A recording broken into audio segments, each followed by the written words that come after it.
Right. I'm Valerie Milano from the Hollywood Times, and I'm also with Aspiring Magazine. And I'm so happy to have our guest with us today here. And I'm going to have her introduce herself. Thank you so much again. Thank you, Valerie. My name is Gabriela Calvache. I'm the director of Play Season, and I'm in Ecuador, just getting ready to go to Palm Springs to show the short film for everyone. Okay. Yes. And I've seen it, and I'm doing my review, and I'm happy to have seen it. I know this is your fourth short film. So, how does Plague Season differ from your earlier work, both stylistically and thematically? Well, Play Season is the first time I just decide to make genre film. It's something that I love, but as Ecuadorian filmmaker, we were not used to make a genre film as a woman, as a woman. You normally make different kind of films, and my first shorts were drama shorts, and then I did a feature film called La Mala Noche. And in La Mala Noche, I discovered I like genre, and I start to make some scenes that have, it was a thriller, and the scenes have some genre taste, and then I just decide to accept what I like, and now Play Season is freedom for me. Is something that I decide to do, and I feel free to do this kind of films. That is not the kind of films you see from a Latin American woman, but I'm happy I did it. The world of this movie, The Plague Season, is eerie, it's slow burning, and almost meditative. How did you balance the speculative dystopian elements with quiet emotional undercurrents of grief and resistance? Well, when you see the film, I believe this film is a kind of horror, but it's not really a horror. It's a dystopian film, and the balance for me is, as humanity, we need to understand that we are animals, and Play Season tells the story of a person, of a family that will understand that to survive, they need to accept the animality inside them, because that's the way they will survive in the future in a world that is collapsing, for different reasons. So for me, the idea of making this slow-born film that is, going up until you discover what is going on is important, because that's the way I feel now the world is like, and the balance is when the world is having all these difficult things and all these challenges, and the other side, love, family, survive, will be the recipe to survive, to be together, to save this planet. That's the balance for me. Silence in your film, silence, insects, decay are central motifs in the film. What do they symbolize for you, particularly in the context of Latin American climate and anxieties? Well, Ecuador is one of the 10 biodiverse countries in the earth, we have almost all the insects in the world in Ecuador, Colombia, and some places like Costa Rica.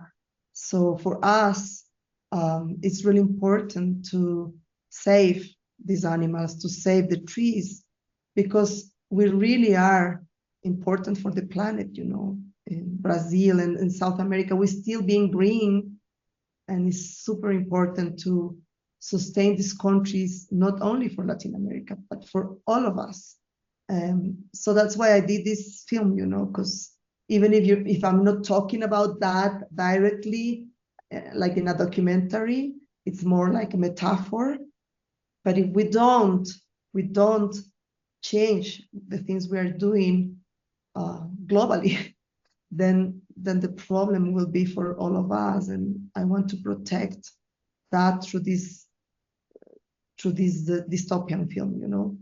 And that's the metaphor, that this insect of my country, which is an imaginated insect too, is not real, symbolize all the insects, all the animals that are telling us as humans, you know, if you broke the equilibrium, then we're gonna have to break it too.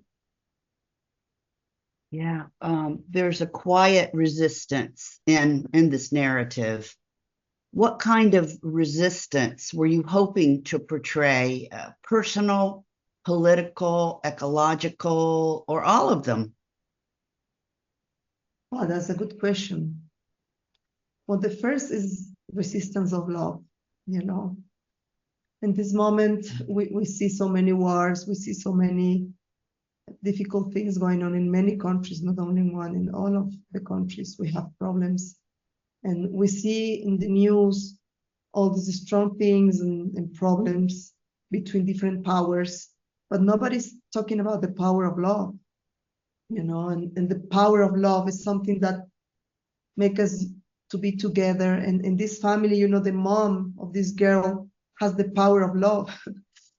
And I don't want to say what happened in the film, Yes, but I you know, know. the power of Yeah. love can make you alive, can sustain you alive, can make you be together in the worst situation. And I believe that is really important to think now in the present times. Yes, yes. Your film is premiering at the Palm Springs Short Fest in a World Imagined section of the festival. What does that selection mean to you? For me, this is really important. You know, I've been working in this film for 4 years, and I was hoping for some festival to get this film and to show it.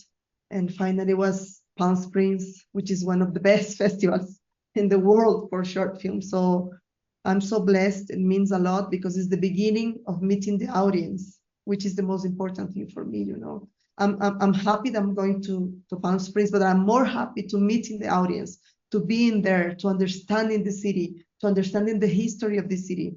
And I was reading and I already discovered the Coahuila Indians are Yes, part of Palm Springs. And I was reading what they believe, and they believe in ecological things. And I said, this is perfect. I'm just going to the perfect place to show this film. You know, Ecuador is a really green country, super green. But what you see on the film is a desert. So I'm going to a desert. For me, it has a lot of sense.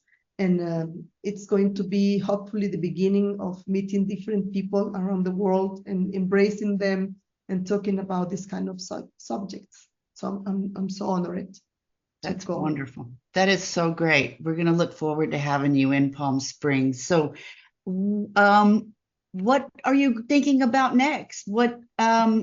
You know, what's next for you? Are you working on a feature or any other shorts? Yes, I'm working on a feature. It's a feature that is related to the short film, not with the subject, but with the aesthetic.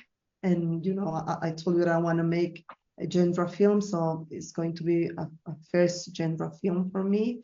And I'm going to talk about a personal topic.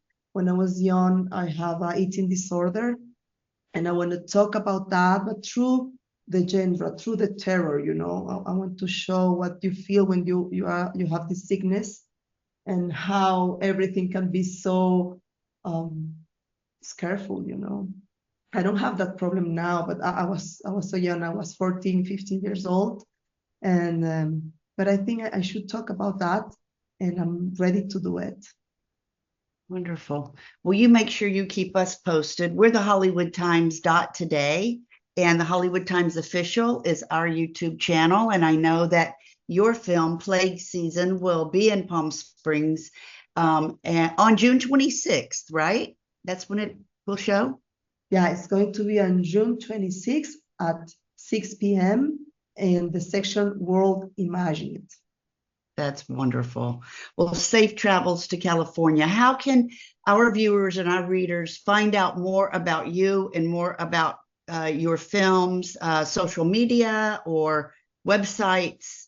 Tell us. Yes, and social media, you can find me like Gabriela Calvache, and the short film web is lakeseasonshortfilm.com. Beautiful. Thank you, Gabriela. Thank Thank you you, for Valerie. joining us virtually, and I look forward to meeting you in person in Palm Springs. I Okay. will be really happy to meet you. Thank you for Thanks this. again for your time and your film. All right. Thank you. Bye-bye.